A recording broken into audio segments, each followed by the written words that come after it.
Hello friends, तो फिर एक बार स्वागत करती हूँ आपके अपने यूट्यूब चैनल टारगेट एग्जाम में।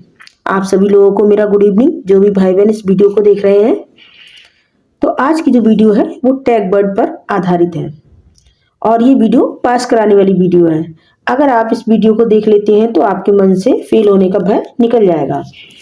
तो वीडियो को आप लोग शुरू से लेकर एंड तक देखें। आई एम श्योर कि वीडियो आपके लिए बहुत ही हेल्पफुल साबित होगी। तो देखिए, आज की जो वीडियो किस पर आधारित है, टैग वर्ड पर आधारित है। आपका जो क्वेश्चन जो पेपर आता है आपका, वो कितने नंबर का होता है? 150 नंबर का होता है। उसमें से 75 क्वेश्चन जो सभी टैग वर्ड पर आधारित होते हैं, जैसे EVS, Hindi, math, Sanskrit, English, जो भी आपने लैंग्वेज चूज की हो, सभी में 15-15 नंबर की क्या आती है? पेडागोगी आती है। और 15 नंबर जो होते हैं वो आपके थ्योरिकल होते हैं। तो देखिए, कम समय में आप कैसा ऑप्शन चूज करें? यदि आपके पास कम समय है तो आप बड़ा ऑप्शन ही चूज करें। इसमें देखिए, सीडीपी में आपके प्याजे, कोहलबर्ग, वाइगोस्की, पावलोव से बहुत ही लेंथी क्वेश्चन बन के आते हैं, तो बच्चे उसमें बहुत सारा टाइम खराब कर देते हैं। तो जब आपको लगे कि आपको सही ऑप्शन चूज नहीं कर मिला, तो आप उसमें बड़ा ऑप्शन ही चूज करें।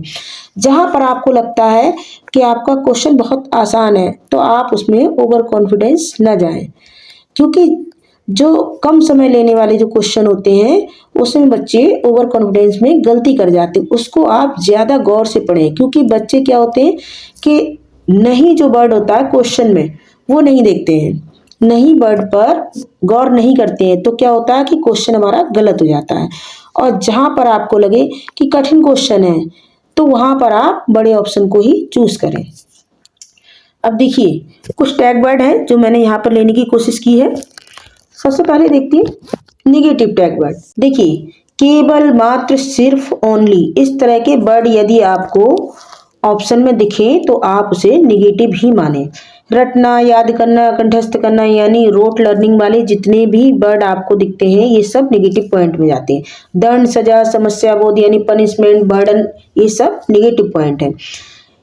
डिस्करेज करना यानी हतोत्साहित करना, निष्क्रिय, इनएक्टिव, रोजगार, व्यवसाय, ग्रेड की शिक्षा, ये सब क्या है? ये सब आपके निगेटिव वर्ड हैं।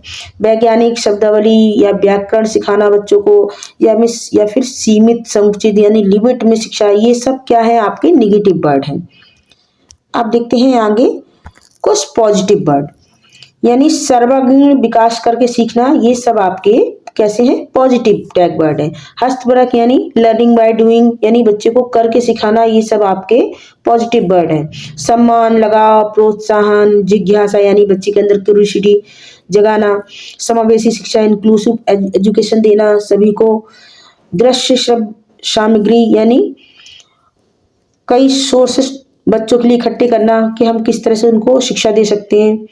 रिसोर्सेस, संसाधन, विभिन्न संदर्भों में भाषा का प्रयोग करना, यानी विभिन्न विभिन्न तरीके से बच्चों को पढ़ाना, विभिन्न गतिविधियों से पढ़ाना, ये सब क्या है? ये सब आपके पॉजिटिव वर्ड है। तो देखिए, बच्चे में जो सर्वांगीण विकास, अगर आपको ऑप्शन ऐसे दिखे तो क्या करें? तुरंत आप उनको टिक कर दें।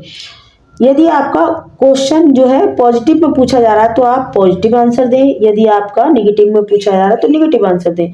हमारी जो शिक्षा पद्धति है वो कैसी है? वो लर्निंग बाय डूइंग यानी करके सीखने पर आधारित है। तो यहाँ से आपके 10 नंबर जो है आप प्राप्त कर सकते हैं, क्योंकि जो शिक्षा पद्धति है वो लर्निंग बाय डूइंग पर आधारित है। तो आप जो क्वेश्चन है वो उसी के आधार पर लेकर चलें कि पॉजिटिव पूछा गया तो पॉजिटिव आंसर दें और निगेटिव पूछा जा रहा है तो निगेटिव आंसर दें।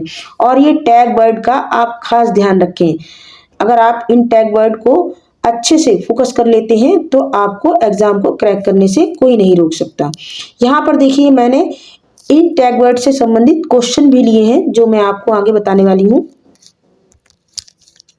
बच्चे किस प्रकार से सीखते हैं? नीचे दिए गए कथनों में से कौन सा इस प्रश्न के विषय में सही नहीं है? देखिए, नहीं पर आपको गौर करना है कि इस क्वेश्चन में नहीं यानी निगेटिव वर्ड पूछा जा रहा है। तो देखिए, हम क्वेश्चन में चूज करते हैं कि कौन सा निगेटिव वर्ड है। बच्चे तब सीखते हैं जब वे संज्ञानात्मक रूप से तैयार होते हैं, वही सही है, पॉजिटिव वर्ड है आपका। बच्चे अनेकों प्रकार से सीखते हैं, ये भी आपका पॉजिटिव वर्ड है। बच्चे सीखते हैं क्योंकि वे स्वाभाविक रूप से प्रेरित होते हैं, ये भी आपका पॉजिटिव वर्ड है। अब आपका रह गया ऑप्शन डी, बच्चे केवल कक्षा में सीखते हैं, ऐसा जरूरी नहीं है। बच्चे समाज से सीखते हैं, बच्चे परिवार से सीखते हैं, बच्चे विद्यालय में सीखते हैं। तो हर जगह से शिक्षा मिल रही है। यदि आप उसको ग्रहण करना चाहें तो आप हर क्षेत्र में शिक्षा ग्रहण कर सकते हैं, हर जगह।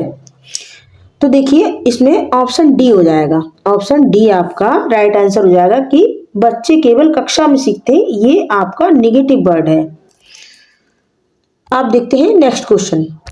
समावेशी शिक्षा से अभिप्राय है। क्या अभिप्राय है समावेशी शिक्षा से? देखिए समावेशी शिक्षा कौन सी होती है? जिसमें हमें बिना किसी भेदभाव के सभी बच्चों को एक सी शिक्षा देनी है। हमें बच्चों में आईक्यू के आधार पर, कदकाठी के आधार पर कोई भेदभाव नहीं करना, ना ही भाषाई आधार पर। अब इसके ऑप्शन देख लेते हैं।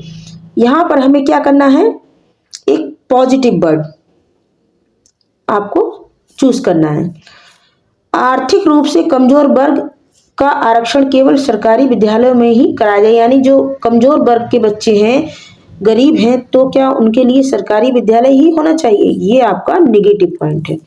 दिव्यांग बच्चों को यानी दिव्यांग छात्रों को सिर्फ विशेष विद्यालयों में ही शिक्षा दी जाए, ऐसा जरूरी नहीं है। वो नॉर्मल बच्चों के साथ भी पढ़ाई कर सकते हैं, तो ये भी आपका नेगेटिव पॉइंट है। सरकारी विद्यालयों में केवल अंग्रेजी भाषा पढ़ाई जाए, ऐसा तो हो नहीं सकता, ये भी आपका नेगेटिव पॉइंट है। अब आपका बचा ऑप्शन डी कि योग्यताओं से परे होकर, कि हमें बच्चों में कोई भेदभाव ना करके सभी बच्चों को कैसी शिक्षा देनी है, गुणवत्तीय शिक्षा देनी है, समावेशी शिक्षा देनी है, इंक्लूसिव शिक्षा देनी है। तो ऑप्शन डी जो है आपका, ये आपका पॉजिटिव है और हमें पॉजिटिव ही ढूंढना था।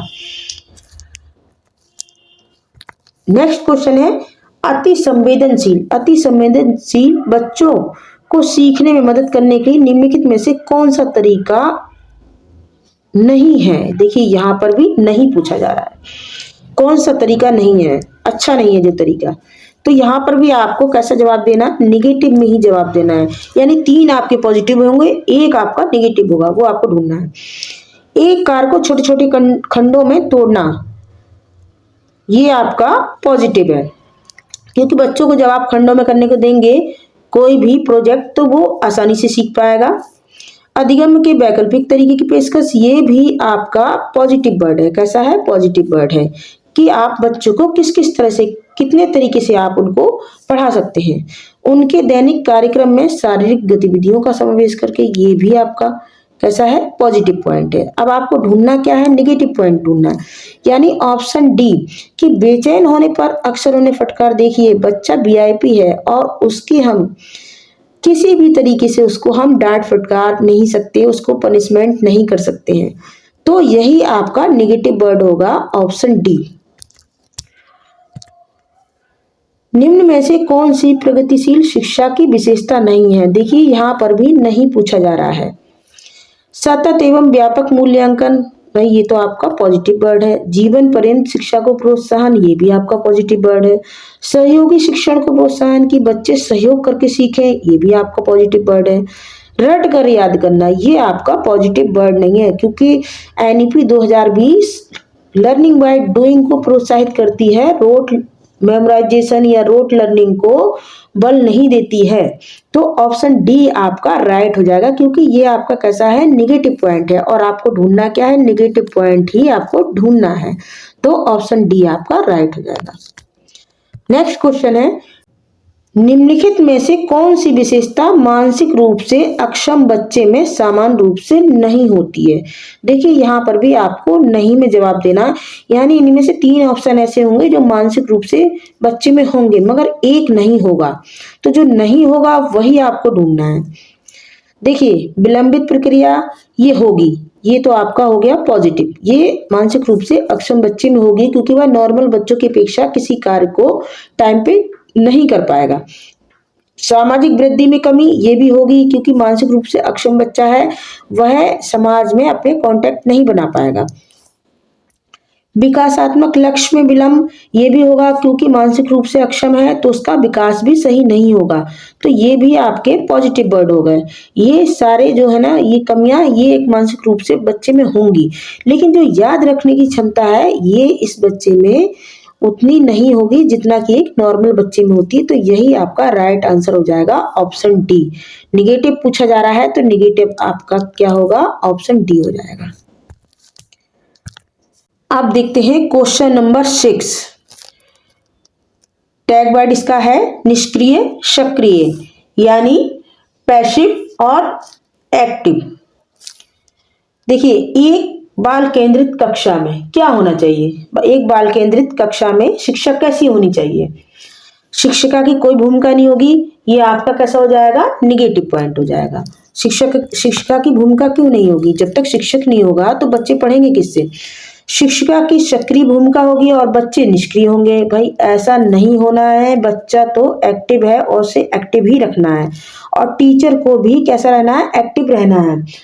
आप लोग मान लिया मुझसे पढ़ रहे हैं और मैं आपको पढ़ा रही हूँ, यदि क्या आप बिना एक्टिव हुए पढ़ सकते हैं मुझसे? और क्या मैं आपको बिना एक्टिव हुए पढ़ा सकती हूँ? नहीं। तो पढ़ने और पढ़ाने के लिए क्या होना चाहिए? टीचर और स्टूडेंट दोनों का क्या होना चाहिए? एक्टिव होना बहुत जरूरी है। तो ये भी आपका कैसा हो गया? निगेटिव पॉइंट हो गया। विद्यार्थियों की सक्रिय भूमिका होगी तथा शिक्षिका भी आपका निगेटिव वर्ड हो गया। और अगर विद्यार्थी सक्रिय हैं तो टीचर का भी तो सक्रिय होना जरूरी है, एक्टिव होना जरूरी है। तो ये भी आपका कैसा पॉइंट हो गया? निगेटिव पॉइंट हो गया। शिक्षिका व विद्यार्थी दोनों का सक्रिय भूमिका होगी तो ये आपका पॉजिटिव वर्ड होगा, क्योंकि पढ़ने और पढ़ाने के लिए शिक्षिका व विद्यार्थी दोनों का ही कैसा होना चाहिए?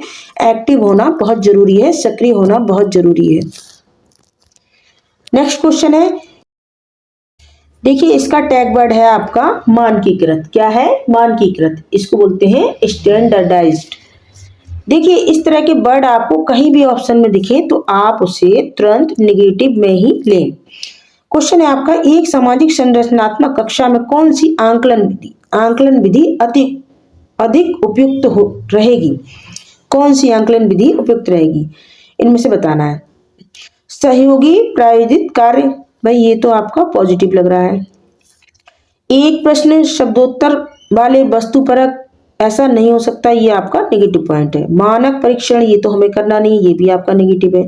मात्र स्मरण पर आधारित हो, ये भी आपका कैसा है? नेगेटिव पॉइंट है। कैसा है? नेगेटिव पॉइंट है। तो देखिए आपको कैसा ढूंढना है? पॉजिटिव ढूंढना है। और पॉजिटिव इसमें हमारा कौन सा है? पहला है कि सहयोगी प्रायोजित कार्य, यानी एक टीचर है प्रोजेक्ट बनाने को देती है तो बच्चे उसको ग्रुप में बनाते हैं, सहयोग से बनाते हैं। तो आपका पहला जो ऑप्शन है ये आपका सही हो जाएगा। यही आपका कैसा है? पॉजिटिव वर्ड है। और बाकी आपके कैसे हैं? निगेटिव वर्ड है। नेक्स्ट क्वेश्चन है, एक प्राथमिक विद्यालय की अध्यापिका बच्चों को एक प्रभावशाली समस्या समाधानकर्ता बनाने के लिए किस प्रकार प्रोत्साहित कर सकती है? भाई ये तो बहुत ही अच्छी बात है कि बच्चा खुद ही प्रॉब्लम सॉल्वर बन जाए और अपनी प्रॉब्लम को खुद ही सॉल्व कर ले। देखिए इसके ऑप्शन है, प्रत्येक छोटे कार्य के लिए भौतिक पुरस्कार देना, ये आपका नेगेटिव पॉइंट है। हम बच्चों को छोटे छोटे कार्य के लिए पुरस्कार नहीं दे सकते। केवल प्रक्रियात्मक ज्ञान पर बल देना, देखिए इस तरह के वर्ड कैसे होते हैं? आपके नेगेटिव वर्ड होते हैं, बल नहीं देना है।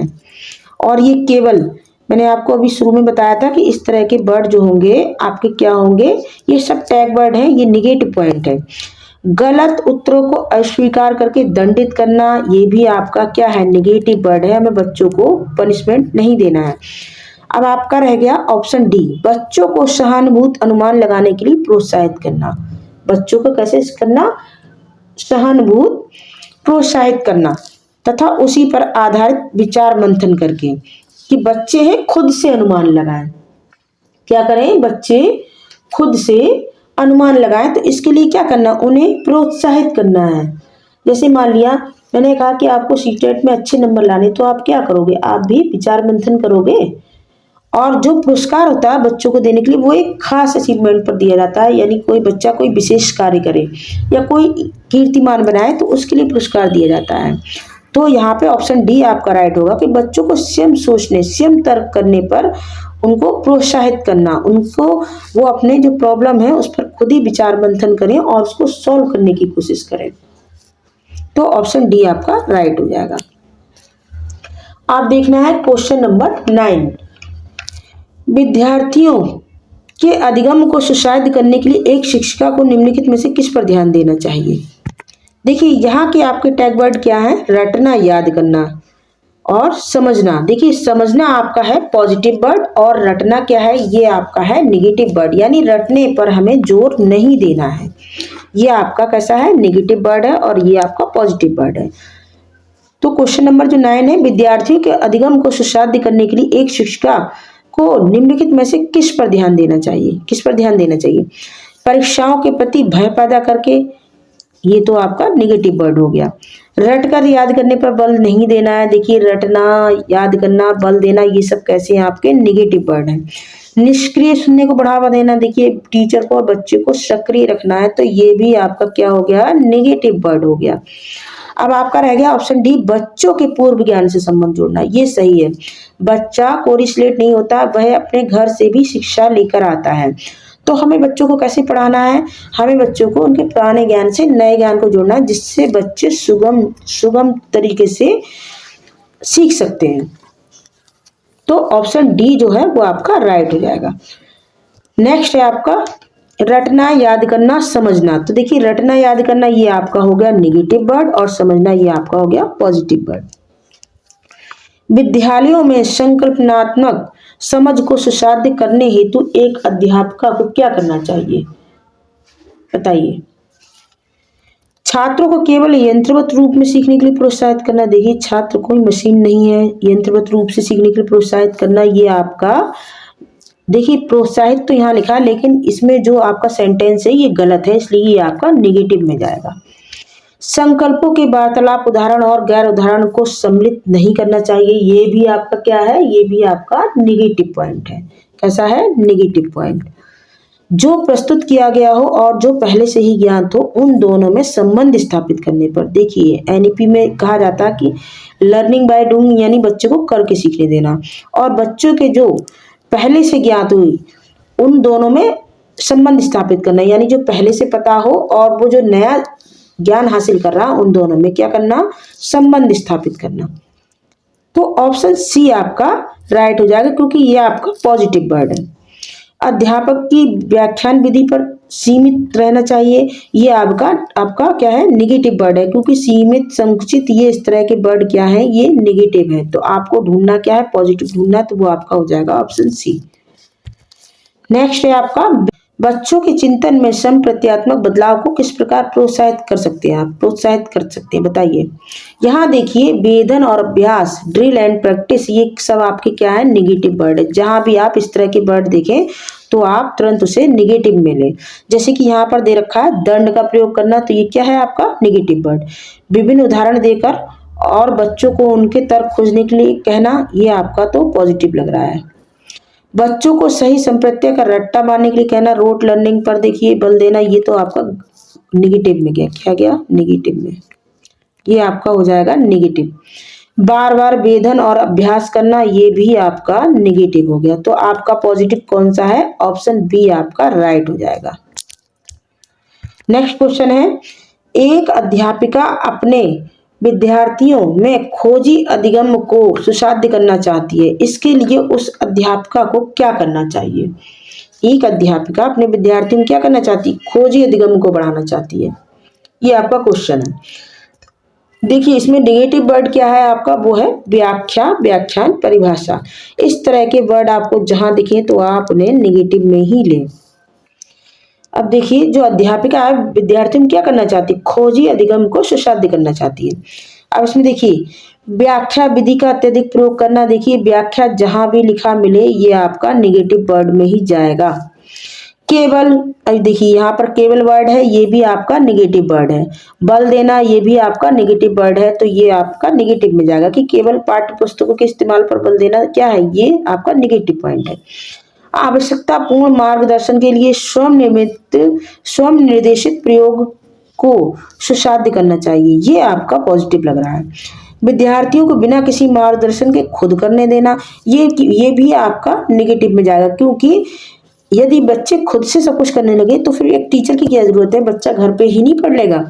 तो देखिए ऑप्शन सी आपका पॉजिटिव में जाएगा कि आवश्यकता पूर्ण मार्गदर्शन के साथ। देखिए बच्चों को जब हम कुछ करने को देते हैं तो उनको हमें मौका देना चाहिए कि वो अपना दिमाग लगा सके और उस काम को कर सके।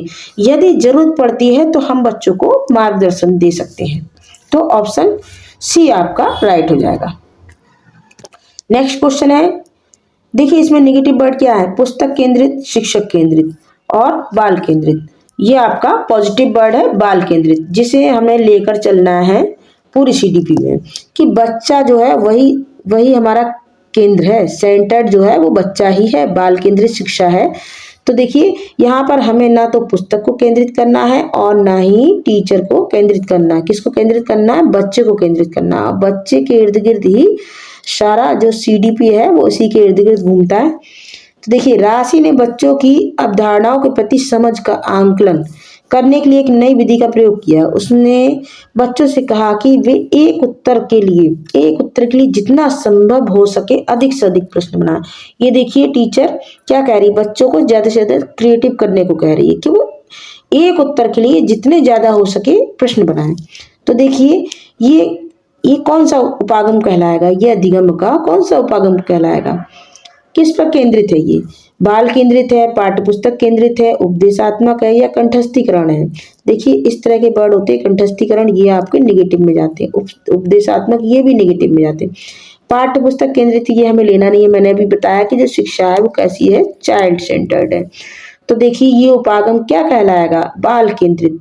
ऑप्शन ए आपका राइट हो जाएगा, क्योंकि उत्तर बनाने को किससे कहा जा रहा है, एक उत्तर के लिए प्रश्न बनाने को किससे कहा जा रहा है, बच्चे से कहा जा रहा है। तो आपका ऑप्शन ए राइट हो जाएगा। अब देखिए नेक्स्ट है आपका हतोत्साहित यानी डिस्करेज करना। ये आपका नेगेटिव वर्ड है और पॉजिटिव वर्ड क्या है, प्रोत्साहित करना। यानी देखिए जहां भी प्रोत्साहित वाले वर्ड मिले वो आपके किस में जाएंगे, पॉजिटिव में जाएंगे, और जहां भी हतोत्साहित करना, डिस्करेज करना, वो आपके नेगेटिव वर्ड है। अब देखिए एक शिक्षिका का बच्चों के अपने आप से बातें करना यानी व्यक्तिगत वाक्य, जिसे प्राइवेट स्पीच कहते हैं, को क्या प्रतिक्रिया देनी चाहिए, क्या उसे सही मानना चाहिए या गलत मानना चाहिए। अब बताइए इसमें कौन सा ऑप्शन है जो राइट जाएगा। उसे हतोत्साहित करना चाहिए क्योंकि वह आत्म केंद्रिता को बढ़ावा दे रही है। भाई बच्चे को हमें डिस्करेज करना नहीं है किसी भी कंडीशन में, तो ये तो आपका हो गया नेगेटिव पॉइंट। उसे हतोत्साहित करना क्योंकि उसके द्वारा बच्चा अपना खुद का ध्यान भंग करता है, ये भी आपका कैसा हो गया, नेगेटिव पॉइंट हो गया। उसे प्रोत्साहित करना चाहिए क्योंकि इससे क्या होगा, स्वयं नियमन सुसाधित होंगे, ये आपका कैसा है, पॉजिटिव वर्ड है। डी ऑप्शन है आपका क्या, उसे प्रोत्साहित करना क्योंकि इससे शिक्षक की जिम्मेदारी खत्म हो जाती है, तो ये तो आपका नेगेटिव पॉइंट होगा। शिक्षक की जिम्मेदारी कैसे खत्म हो जाएगी, तो देखिए ऑप्शन जो सी है आपका वो आपका राइट होगा। इसमें देखिए बच्चा क्या करेगा, बच्चा खुद का दिमाग लगाएगा, उसको वह अपने दिमाग को एक क्रिएटिव तरीके से सोचने पर मजबूर करेगा। जब बच्चे, आपने देखा होगा कई बच्चे ऐसे होते हैं जो स्वयं से बातें करते हैं। यदि कोई प्रॉब्लम हो या वो गुड्डे गुड़ियों का खेल खेल रहे हो तो वो क्या करते हैं, वो खुद से बातें करते हैं। तो ये क्या कहलाती है, प्राइवेट स्पीच कहलाती है। लेव वाइगोस्की ने भी कहा है कि बच्चा जो होता है वो सेल्फ रेगुलेट करता है। तो लेव वाइगोस्की ने भी इसको क्या नाम दिया है, प्राइवेट स्पीच का नाम दिया है। बच्चा खुद से बातें करता है, अपना दिमाग लगाता है, क्रिएटिव तरीके से सोचता है। तो उन्होंने क्या किया है, स्वयं नियमन यानी प्राइवेट स्पीच को प्रोत्साहित किया है। तो ऑप्शन जो है सी आपका वो राइट हो जाएगा। नेक्स्ट है आपका क्वेश्चन, एक शिक्षिका अपनी कक्षा में व्यक्तिगत भिन्नताओं का अर्थ पूर्ण ढंग से किस प्रकार ध्यान में रखकर कर सकती है। यह स्वीकार करके कि भिन्नताओं का अर्थ अभाव नहीं है, सही है। अकादमिक क्षमताओं के आधार पर बच्चों का नामांकन व पृथक्करण, देखिए ये आपका नेगेटिव वर्ड है, हमें बच्चों को अलग थलग नहीं करना है। शारीरिक व दृष्टि से दिव्यांग बच्चों को उनके लिए प्रस्तावित विशेष स्कूल में भेजकर, ये भी आपका नेगेटिव पॉइंट है। कक्षा में एकल संस्कृति को प्रोत्साहित करना, ये भी आपका नेगेटिव पॉइंट है, क्योंकि एक कक्षा में कई भाषाई बच्चे होते हैं, कोई हिंदू, मुसलमान, सिख, पंजाबी, कई तरीके के कई धर्मों से बच्चे होते हैं, तो उनकी संस्कृति भी अलग अलग होगी। तो हम एकल संस्कृति को प्रोत्साहित कैसे कर सकते हैं, तो ये भी आपका कैसा हो गया, नेगेटिव पॉइंट हो गया। अब आपका पॉजिटिव पॉइंट क्या होगा, वो ये होगा कि यह स्वीकार करके कि भिन्नताओं का अर्थ अभाव नहीं है, क्योंकि भिन्नताओं में क्या होगा, बच्चे एक से ज्यादा लैंग्वेज को ग्रहण कर सकेंगे, एक से ज्यादा लैंग्वेज को सीख सकेंगे, तो इसमें अभाव नहीं हो सकता है। तो ऑप्शन ए आपका राइट हो जाएगा। नेक्स्ट है समालोचनात्मक चिंतन यानी क्रिटिकल थिंकिंग। देखिए ये आपका कैसा है, ये आपका पॉजिटिव वर्ड है। जहां भी इस तरह का मिले, बच्चा क्रिएटिव मिले, बच्चा कई तरीके से सोचने वाला सीखने वाला हो, तो वहां आप तुरंत पॉजिटिव में आंसर दें। देखिए तथ्यों और ज्ञान के कंठस्थीकरण। अच्छा इसमें क्वेश्चन क्या है, क्वेश्चन पहले देखते हैं। राष्ट्रीय शिक्षा नीति 2020 सुझाती है कि कक्षा अधिगम को पाठ्य पुस्तकों तक सीमित करने के बजाय अधिगम और शिक्षा को किस तरह से बढ़ावा मिलना चाहिए। तथ्यों और ज्ञान के कंठस्थीकरण पर आधारित होनी चाहिए क्या शिक्षा, बताइए। ये तो आपका कैसा हो गया, ये आपका निगेटिव पॉइंट हो गया। बी ऑप्शन है प्रत्येक 3 माह के बाद विद्यार्थियों की विषय वस्तु को बढ़ा देना चाहिए, ये भी आपका कैसा है, निगेटिव पॉइंट है। खोजबीन और समालोचनात्मक चिंतन के विकास पर केंद्रित होना चाहिए, ये आपका पॉजिटिव है। भाई बच्चों को हमें कैसे बनाना है, उसे खोज पर आधारित बनाना, उसकी शिक्षा को खोज पर आधारित बनाना है। समालोचनात्मक चिंतन यानी क्रिटिकल थिंकिंग बनानी है उसकी, उस पर केंद्रित होना चाहिए। तो देखिए ऑप्शन सी आपका राइट हो जाएगा। ऑप्शन डी इसमें क्या है कि परीक्षाओं के लिए सीखने पर केंद्रित होना चाहिए, ये गलत है। सिर्फ पास करने के लिए बच्चा नहीं पढ़ता है। तो देखिए जो आज की शिक्षा है वो खोज पर आधारित है, समालोचनात्मक चिंतन पर आधारित है। तो आपका ऑप्शन सी राइट हो जाएगा। नेक्स्ट है आपका कलन विधि। नेक्स्ट है आपका कलन विधि यानी एल्गोरिज्म। अब देखिए इस तरह के वर्ड भी कैसे होते हैं, निगेटिव पॉइंट होते हैं। जहां भी आप इस तरह का देखें तो उसे निगेटिव में ही ले। इसका क्वेश्चन है निम्नलिखित में से कौन सा एक रचनात्मक गणित की कक्षा का अति उपयुक्त उदाहरण है। शिक्षक प्रत्येक विद्यार्थी के पास जाकर कलन विधि का उपयोग से समस्या को हल करने में उसकी मदद कर रहा है, ये आपका नेगेटिव है। शिक्षक श्यामपट्ट पर प्रश्न को हल कर रहा है, ये भी आपका नेगेटिव है। एक समस्या के समाधान को खोजते समय विद्यार्थी अन्वेषणकर्ता में संलग्न है, अन्वेषण में संलग्न है, ये आपका पॉजिटिव है। विद्यार्थी सामूहिक रूप से पहाड़ों को एक लय में गा रहे हैं, ये आपका निगेटिव पॉइंट है, ऐसा नहीं करना है। तो आपका पॉजिटिव क्या हुआ कि एक समस्या के समाधान को खोजते समय विद्यार्थी क्या है, अन्वेषण में संलग्न है। तो आपका ऑप्शन जो सी होगा आपका, वो आपका राइट हो जाएगा। नेक्स्ट है आपका निम्न में से कौन सा समावेश का नियम है।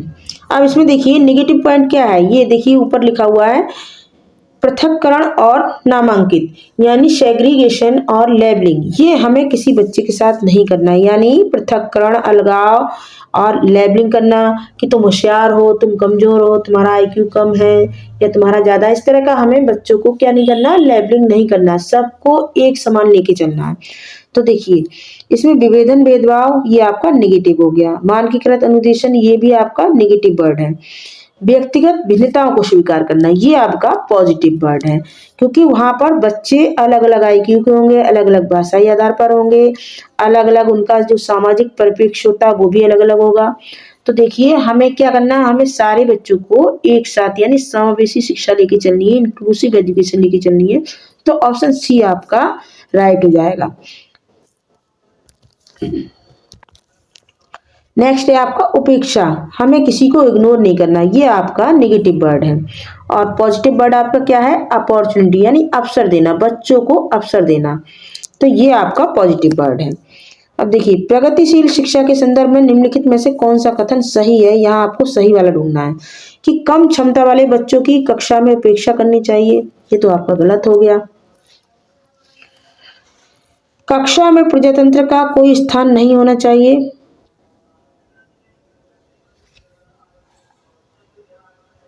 ये भी आपका नेगेटिव वर्ड है। विद्यार्थियों की समस्या समाधान हेतु प्रोत्साहित करना चाहिए, ये आपका पॉजिटिव वर्ड है। ये आपका क्या है, ये आपका पॉजिटिव वर्ड है, ऑप्शन सी। केंद्रित होनी चाहिए, भाई केंद्रित तो चाइल्ड सेंटर्ड होनी चाहिए, पाठ्य पुस्तक केंद्रित नहीं करनी है। तो ये आपका कैसा हो गया, नेगेटिव वर्ड हो गया। अब आपका पॉजिटिव वर्ड कौन सा है, वो है आपका ऑप्शन सी। ऑप्शन सी आपका राइट जाएगा। नेक्स्ट देखना है मातृभाषा, ये आपका कैसा है, ये आपका पॉजिटिव वर्ड है। क्वेश्चन है आपका, भाषाओं के अधिगम के बारे में कौन सा सही नहीं है। नहीं पर देखिए आपको गौर करना, कौन सा सही नहीं है भाषा के बारे में। देखिए मातृभाषा के बारे में जब भी आपके क्वेश्चन में पूछा जाए तो वो आपका पॉजिटिव वर्ड होगा, उसे आप पॉजिटिव वर्ड मिले। मातृभाषा बेहतर संज्ञानात्मक वृद्धि में मदद करती है, ये तो आपका सही है। मातृभाषा दूसरी भाषाओं के अधिगम को बाधित करती, ये आपका रॉन्ग पॉइंट है। मातृभाषा अंतर्व्यक्तिक संप्रेषण कौशलों के सुगमता प्रदान करती, कौशलों को क्या करती है, सुगमता प्रदान करती है, ये भी आपका पॉजिटिव है। मातृभाषा में सीखने से अवधारणात्मक समझ में क्या होती है, वृद्धि होती है। तो देखिए इसमें क्या है, ये भी आपका पॉजिटिव है, ये आपका पॉजिटिव है और सी भी आपका पॉजिटिव है। मगर जो आपका नेगेटिव यानी नहीं में पूछा जा रहा, तो नहीं में आपका कौन सा है, ऑप्शन बी। मातृभाषा दूसरी भाषाओं के अधिगम को बाधित करती है। ऐसा कैसे हो सकता है कि मातृभाषा है दूसरी भाषाओं को ग्रहण करने में बाधा उत्पन्न करे, ऐसा नहीं हो सकता। तो ये आपका क्या जाएगा, ये नेगेटिव पॉइंट है। अब देखते हैं क्वेश्चन नंबर 21, मातृभाषा आधारित बहुभाषिकता क्या है। देखिए ये आपका पॉजिटिव वर्ड है, जहां भी बहुभाषिकता दिखे तो उसे आप पॉजिटिव वर्ड में ही लें। इसके ऑप्शन है, प्रत्येक शिक्षार्थी अपनी विद्यालय शिक्षा अपनी मातृभाषा में प्रारंभ करती है, सही है। और उसके बाद अंग्रेजी माध्यम में अध्ययन करती है।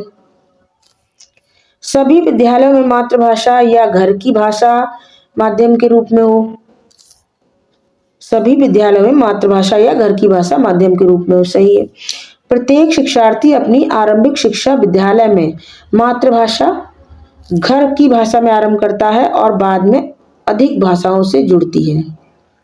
सभी विद्यालयों में अभिभावक की मांग को पूरा करने के लिए अंग्रेजी माध्यम में पढ़ाई होना। देखिए इसमें आपको जो सही ऑप्शन ढूंढना है तो वो आपका होगा ऑप्शन सी, कि देखिए प्रत्येक शिक्षार्थी क्या करता है, अपनी जो आरंभिक शिक्षा होती है वो विद्यालय में मातृभाषा घर की भाषा में ही तो आरंभ करता है। भाई बच्चा घर से भी तो कुछ ना कुछ सीख कर आया है, तो उसकी जो शिक्षा आगे बढ़ेगी वो उसकी मातृभाषा ही तो होगी, मातृभाषा में ही होगी या फिर स्थानीय भाषा में होगी जो उसके आसपास बोली जाती है। उसके बाद ही वह अन्य भाषाओं से जुड़ेगा। सबसे पहले वह मदर टंग ही बोलेगा और मदर टंग में ही सीखेगा। तो ऑप्शन सी आपका राइट हो जाएगा।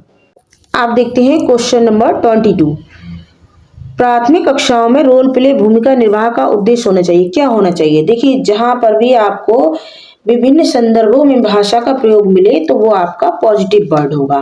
देखिए यहाँ ऊपर लिखा हुआ विभिन्न संदर्भों में भाषा का प्रयोग, यानी language use in multi context.